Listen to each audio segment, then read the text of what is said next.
right honourable lady and all members opposite have got to remember, never mind talking the economy down, they dig the economy down. They left this country with a £155 billion deficit, the biggest deficit in our peacetime history. They're the ones who let the banks go rip, who told us they'd abolish boom and bust, gave us the biggest boom and the biggest bust. They were the ones who told us we were going to lead the world out of recession. Our recession was longer and deeper than others. They haven't told us one single penny of the £50 billion that they were going to cut. Not one penny. And do you know where they ought to start? Why not start with an apology? Harman. Well, Mr. Speaker, if he thought our spending plans were so bad, if he thought our spending plans were so bad, why did he back them right up till the end of 2008, praising them, Mr. Speaker, as tough? 1 minute he's praising them, then he's calling them reckless. It's not so much magic numbers, it's a magic roundabout that he's been on.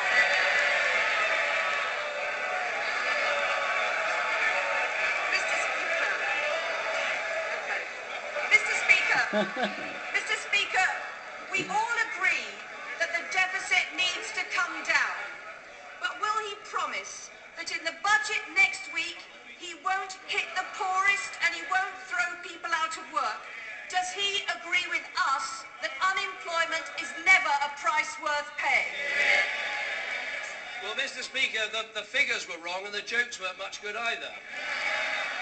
Never mind the magic roundabout, what we're all enjoying on this side of the House is the Labour leadership election, although it is, by day, beginning to look more like a Star Trek convention. What the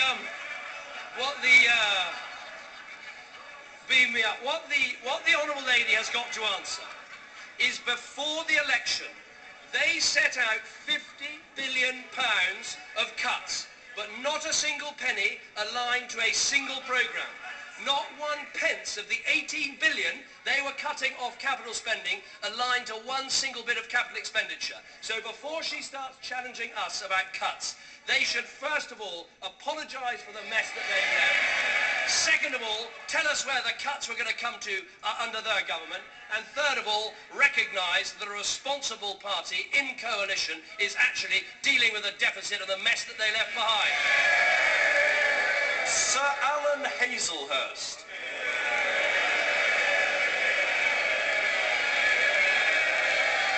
Sir Alan was Deputy Speaker until last week, so lots of cheering for him.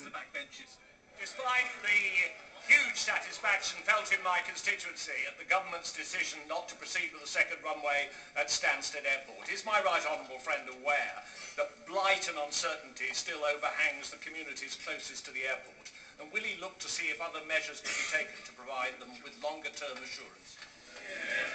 Well, can I first of all say what a pleasure it is to see my honourable friend be able to speak about these issues for the first time in many, many years. And I'm sure he will do so often and with great power from the backbenches. He's right to say that in the coalition agreement we're very clear about Stansted Airport. I hope that does remove some of the blight and uncertainty, and I'll certainly bear in mind what he had to say. Andrew Miller.